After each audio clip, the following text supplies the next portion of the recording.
ഇപ്പോൾ ഔദ്യോഗികമായിട്ടുള്ള ഈ നാവികസേന ഇപ്പം നേവി പറഞ്ഞിരുന്നത് ആദ്യഘട്ടത്തിൽ ഈ ഭീകര ഒഴുക്കാണ്, നമ്മൾ ഇവിടെ ചാടിക്കഴിഞ്ഞാൽ ഒരു കുറേ അധികം മീറ്റർ മുന്നോട്ടേക്ക് താഴെ മാത്രമേ റിവർ ബെഡിൽ പോയി ലാൻഡ് ചെയ്യാൻ കഴിയൂ എന്നായിരുന്നു. എന്ന് പറഞ്ഞാൽ ഈ പറഞ്ഞ 6 to 8 നോട്ടിക് മൈൽ എന്നൊക്കെ പറയുന്നത് അത്ര വലിയ പ്രതിസന്ധിയുള്ള സ്ഥലമാണ്.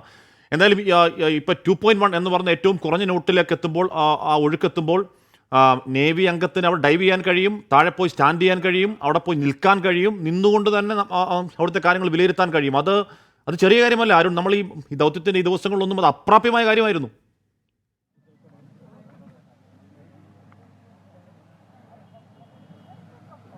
ആഷ്മി അത് തന്നെയാണ് നമ്മൾ ആഷ്മി ഉൾപ്പെടെ ഇവിടെ ഉണ്ടായിരുന്നതാണ്. ആ ഘട്ടത്തിൽ നമുക്കറിയാം 6 നോട്ട്സിന് മുകളിൽ 7 നോട്ട്സിന് മുകളിലൊക്കെ ഗംഗാവലി പുഴയിലെ അടിയൊഴുക്കിന് അതിൻ്റെ ശക്തി, അതിൻ്റെ വേഗത ഉണ്ടായതാണ്. അപ്പോൾ സ്വാഭാവികമായും അത് നമുക്ക് ചിന്തിക്കാൻ തന്നെ കഴിയും. അതിൻ്റെ ഒരു അടിയൊഴുക്കിൻ്റെ ഒരു വേഗത എന്താണ്, അതിൻ്റെ ഒരു ഭാവം എന്താണെന്നൊക്കെ നമുക്ക് ചിന്തിക്കാൻ കഴിയും. പക്ഷേ നിലവിൽ ഇപ്പോൾ അങ്ങനെയല്ല സ്ഥിതി, വളരെ അനുകൂലമായിട്ടുള്ള സ്ഥിതിയാണ്. അത് കഴിഞ്ഞ ദിവസം തന്നെ നേവി തന്നെയാണ് ഉന്നത ഉദ്യോഗസ്ഥരുടെ യോഗത്തിൽ പങ്കുവച്ചത്. ആ ഘട്ടത്തിൽ 3 നോട്ട്സിൽ താഴെയായിരുന്നു. പക്ഷേ ഇത് ഇന്ന് 2.1 നോട്ട്സിൽ നിലവിൽ ഇപ്പോൾ ഈ പുഴയിലെ അടിയൊഴുക്ക് മാറിയിരിക്കുന്നു എന്നുള്ളത് വളരെ ശുഭകരമായിട്ടുള്ള, അല്ലെങ്കിൽ അത്തരമൊരു സൂചനയാണ്.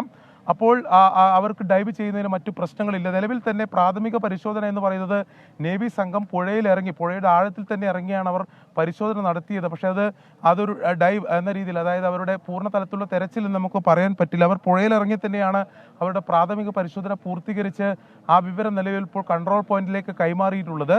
അതിനുശേഷം ഇപ്പോൾ അവർ വിശദമായിട്ടുള്ള പരിശോധന, അവരുടെ 2 ഡൈവർമാരാണ് നിലവിൽ നമുക്ക് ദൃശ്യങ്ങൾ കാണുന്നതനുസരിച്ച് നമുക്ക് വ്യക്തമാക്കുന്നത്. ഈ കൺട്രോൾ പോയിന്റിൽ നിന്ന് നമുക്ക് അടുത്ത വിവരം ലഭിക്കേണ്ടതുണ്ട്. അതായത് ഈ നേവിയുടെ അടുത്തൊരു എന്തെങ്കിലും ഒരു നീക്കം നടന്നതിന് ശേഷം മാത്രമേ നിലവിൽ ഈ കരയിലുള്ള അവരുടെ നേവിയുടെ തന്നെ കൺട്രോൾ പോയിന്റിൽ നിന്ന് നമുക്ക് വിവരങ്ങൾ ലഭിച്ചു തുടങ്ങുകയുള്ളൂ. നിലവിൽ അത്തരം ഒരു നീക്കത്തിലേക്ക് നേവി ഇതുവരെ കടന്നിട്ടില്ല. അവരുടെ പ്രാഥമിക പരിശോധനയ്ക്ക് ശേഷം അവർ ഇപ്പോൾ ഒരു സ്ഥലത്ത് ആ സ്പോട്ടിൽ നിലയുറപ്പിച്ച് തുടരുകയാണ്. ഈശ്വർ മാൽപ്പെ 5ാമത്തെ ഡൈവിലേക്കും നിലവിൽ കടന്നിട്ടില്ല. 4 ഡൈവുകൾ ഇപ്പോൾ പൂർത്തീകരിച്ചിട്ടുണ്ട്.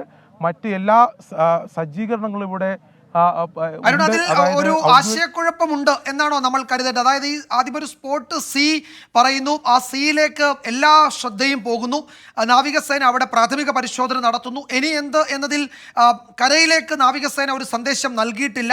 മാൽപ്പെ ടീം അവിടെ നിന്ന് കുറച്ചു മാറി വേറൊരു സ്ഥലത്തേക്ക് പോകുന്നു. അപ്പോൾ ഈ സി എന്നത് നമുക്ക് ഇതുവരെ ഒരു പ്രതീക്ഷയുടെ സ്പോട്ടായിരുന്നുവെങ്കിൽ അങ്ങനെ ഉറപ്പിക്കാറായിട്ടില്ല, മറ്റു മേഖലകൾ കൂടി നോക്കണം. അത്തരമൊരു കൺഫ്യൂഷൻ, ഒരു ആശയക്കുഴപ്പം അവിടെ ഉണ്ടോ ഇപ്പോൾ?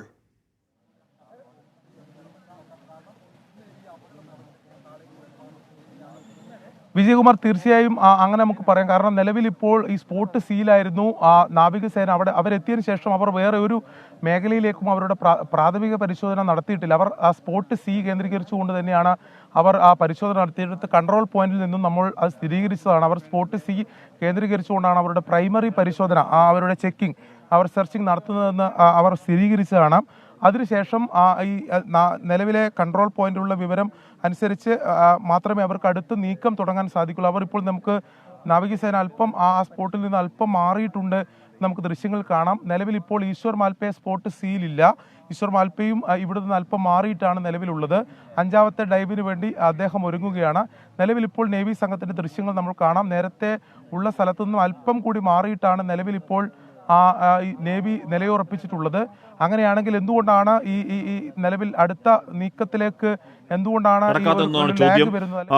നമുക്കൊരിക്കൽ കൂടി ഡിഫൻസ് PRO ഒന്ന് ഫോണിൽ ബന്ധപ്പെടാമെന്ന് തോന്നുന്നുണ്ട്. എന്തായാലും ഒരു സ്പോട്ട് സി എന്ന് പറഞ്ഞ പുതിയ സ്പോട്ട് കണ്ടെത്തുന്നു. അത് സോണാർ പരിശോധന അടിസ്ഥാനത്തിലാണ് ആ സ്പോട്ട് സി. അവിടേക്ക് നേവിയുടെ സംഘങ്ങൾ കേന്ദ്രീകരിക്കുന്ന ദൃശ്യങ്ങൾ നമ്മൾ കണ്ടു.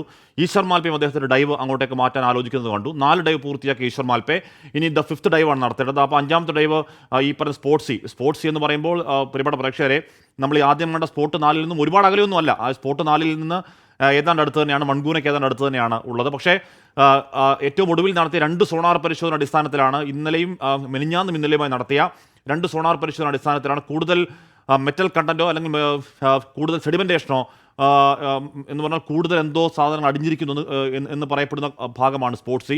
അത് ആദ്യഘട്ടത്തിൽ കണ്ട സ്പോട്ടുകളല്ല. അപ്പോൾ ആ സ്പോട്ട് സിയിൽ എന്താണ് എന്നുള്ളതാണ് അറിയാനുള്ളത്. എന്ന് പറഞ്ഞാൽ ഈ ദിവസങ്ങളിൽ അതിഭീകരമായ ഒഴുക്ക് ആ പുഴയിൽ ഉണ്ടായിരുന്നു. ഉണ്ടായിരുന്നപ്പോൾ ഇത്രയും വലിയ ലോകഭാഗങ്ങളൊക്കെ ചിലപ്പോൾ അങ്ങോട്ട് അല്പം മുന്നോട്ടൊക്കെ നീങ്ങിയിട്ടുണ്ടാകാം. അതാകാം ഒരു പക്ഷേ സ്പോട്ട് സി എന്നുള്ള അവലോകനം. നാവികസേനാ സംഘം അല്പസമയത്തിനകം സ്പോർട്സിലേക്ക് ഇറങ്ങാൻ പോകുന്നു. അവർക്ക് അനുവാദം കിട്ടിയാൽ ഈശ്വർ മാൽപേ